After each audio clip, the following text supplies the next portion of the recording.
The film begins in 1937 at a high school. At that time, there's a girl named Ludmila who just got accepted to study history at Kyiv University in Ukraine because she's really smart. The next day, Lyudmila and her friends want to go out, but they can't decide where. So they flip a coin and decide to go to a shooting range. At that time, Ludmila wants to join in, even though usually only guys do this. The instructor there gives them all guns and some bullets, and teaches Ludmila how to shoot. After they all shoot, they have to say their family names. The instructor checks the targets, and Ludmila did the best, even though her friends didn't think she could. Then one friend complains and asks the instructor to check again, but the instructor just tells them to look at the targets themselves if they don't believe it. Long story short, while Ludmila was studying, she got called by the chancellor and was told to pack her things. It turned out that an officer noticed her talent for shooting, thanks to a report from her instructor. So Ludmila got the chance to train as a sniper for 6 months and then go back to college. Upon hearing that, Ludmila decided to take the offer. Before leaving, she said goodbye to her parents. During training, she faced tough challenges, just like everyone else, because they were all being trained to become skilled snipers. But their training got cut short because on June 19, 1941, Nazi German troops invaded the Soviet Union. So their training was rushed, and those who passed the test were sent straight to the battlefield. At that time, Ludmila was sent as a sniper to defend the city of Odessa. Her commander, Makarov, told her to target the enemy commander as her main goal. He also told her a way to take down an enemy tank by shooting the driver's window 3 times to hit the fuel tank. But then the Nazi troops attacked by air with bombers, followed by ground troops. In a tough situation, Ludmila went along the trench to find weapons left by fallen soldiers. When she found them, she aimed at the window of the attacking tank. With help from Makarov, she managed to destroy the tank. Then she hesitated to shoot a Nazi commander. Ludmila felt unsure because she had never shot a person before. But when she saw her colleague covered in blood, she decided to shoot the enemy commander. Her shot made the enemy retreat. Soon after, Captain Makarov gave Ludmila vodka to help her cope with the stress. Later, her success in destroying the tank was praised by Major General Petrov. He awarded her with an automatic rifle. At that time, Ludmila promised in front of everyone that she wouldn't show mercy to the enemy and would use her rifle to fight hundreds of German soldiers. Later on, Makarov taught Ludmila how to take apart his rifle so she could learn about it. That night, Makarov shared a story about how he once killed 3 enemies with just 1 shot during a war in Finland. Upon hearing that, Ludmila admired him even more. The next day, Makarov couldn't find Ludmila at her post. Soon, a colleague reported that she was near enemy troops trying to multiple soldiers at once. This was very risky, so Makarov ordered her back and even threatened to take her to a military court if she did it again. In the evening, a messenger came with orders for a new assignment. When Ludmila approached Makarov hoping to express her feelings for him, he rejected her. Makarov had made a promise to himself not to fall in love during wartime.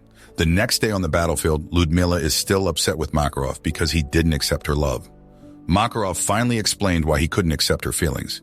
He didn't want to face the painful reality of losing someone he loves in war. There, Ludmila confidently told Makarov that they had to make sure nobody could harm them. Suddenly, there was a huge explosion that injured both Makarov and Ludmila. Thankfully, Makarov was okay, but Ludmila was hurt badly.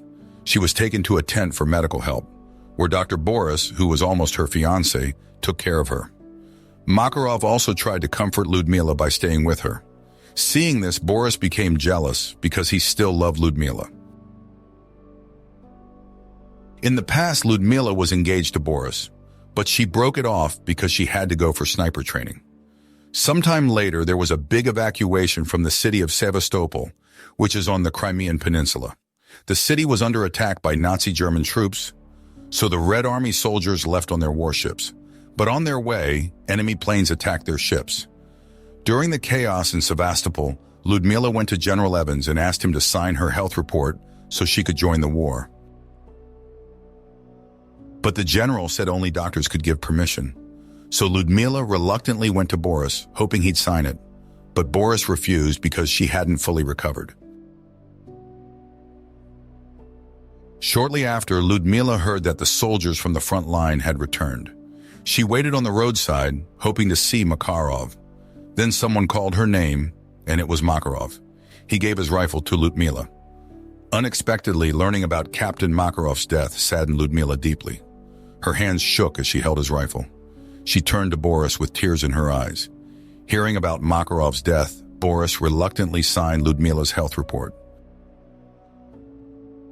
In the new mission, Ludmila met Captain Leonid, who took over Makarov's position as the leader of the troops. The next day, Ludmila and Leonidas were targeting enemy soldiers. But Ludmila acted differently this time. She purposely shot the enemies in their legs and arms to cause them pain. Seeing this, Leonid immediately killed the soldier to end their suffering. Ludmila was annoyed because she wanted them to suffer before dying. But Leonid advised her, saying that war isn't just about death, because there's still life for those who survive, and that life shouldn't be focused only on revenge. At night, Ludmila and Leonid were given a risky mission to face enemy snipers. Luckily, Ludmila was always dependable in every mission, because she could handle tough terrain and snowy conditions. As time passed, Ludmila's precise shots continued to take down enemy troops without mercy. This eventually forced the Nazi troops to retreat from Sevastopol. To celebrate their success, the Soviet troops threw a party there. Ludmila introduced Boris to Leonid and left them alone. Boris shared with Leonid about his past relationship with Ludmila and how he still loved her. During the party, Ludmila got into an argument with another soldier. Soon after, Leonid intervened and fought the soldier. The commander stopped the fight, and then Leonid spontaneously kissed Ludmila. Long story short, Ludmila and Leonid started dating and spent a lot of time together. Even between missions, they joked around and enjoyed each other's company, despite the seriousness of the war. One day, Ludmila and Leonid were walking in a plantation area when Leonid stepped on a minefield. They ran as fast as they could to avoid the explosion, but it was too fast. Ludmila fell and Leonid shielded her from the blast. Sadly, Leonid got badly hurt by the explosion. At that time, Ludmila tried to help him, but his injuries were severe. When they reached the troops, they got help, but it was too late. Ludmila had to face losing someone she loved again. When Ludmila woke up, Boris was there taking care of her. He regretted letting her join the war. While they were being treated, an officer came with orders for Ludmila to go back to duty. Because the Germans thought she was dead, she had to go back to the battlefield even though she wasn't fully healed. Then Ludmila put on her uniform and prepared to face Germany's top sniper. According to intelligence reports, enemy snipers were scouting in the Sevastopol square area. When Ludmila heard this, she didn't hesitate and went there right away. She hid among the rocks for over 24 hours, but then she felt pain in her back. Turns out her wound had reopened and was bleeding again. Despite this, she couldn't stay hidden anymore, so she came out when she spotted an enemy sniper. At the same time, the enemy sniper noticed Ludmila too, and they started shooting at each other. Luckily, Ludmila got shot in the chest, but managed to hit the enemy sniper and kill him. Back at headquarters, Boris asked Major General Evans to evacuate Ludmila, because she had been injured 4 times already.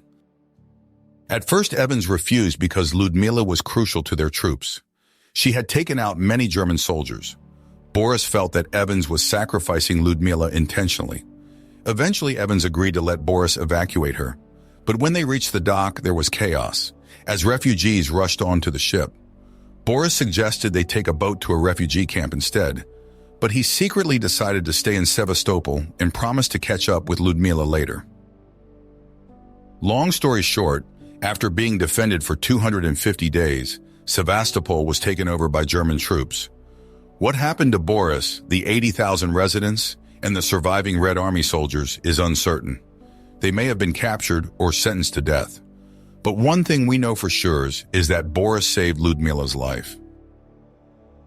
A year later, at a meeting of First Ladies in America, Eleanor talked to Soviet Union student soldiers about their accomplishments. She was impressed by their skills, but she was especially amazed when she met Ludmila. Back then, Ludmila confidently announced that she was a sniper and had taken down 309 Nazi soldiers. Suddenly, everyone at the White House turned their attention to her, bombarding her with questions while she carried out her duties. The next day, Ludmila was called to a press conference where she declared that she was 25 years old and had killed 309 fascist soldiers. She felt that the audience had been hiding during the war for too long. Eventually, Ludmila was appointed as an instructor in sniper education. After the war, she continued her studies and was honored with the title of hero. Skipping ahead 17 years to 1957, Eleanor met Monsieur Ludmila again. Now with her son, Ludmila proudly wore the honorary star badge she earned in the Soviet Union for her service on the battlefield. The film ends. The moral lesson from this film is when life throws you a minefield, make sure your love life doesn't explode. Like one. And remember, even if you're a sniper, it's always safer to aim for hearts, not minds.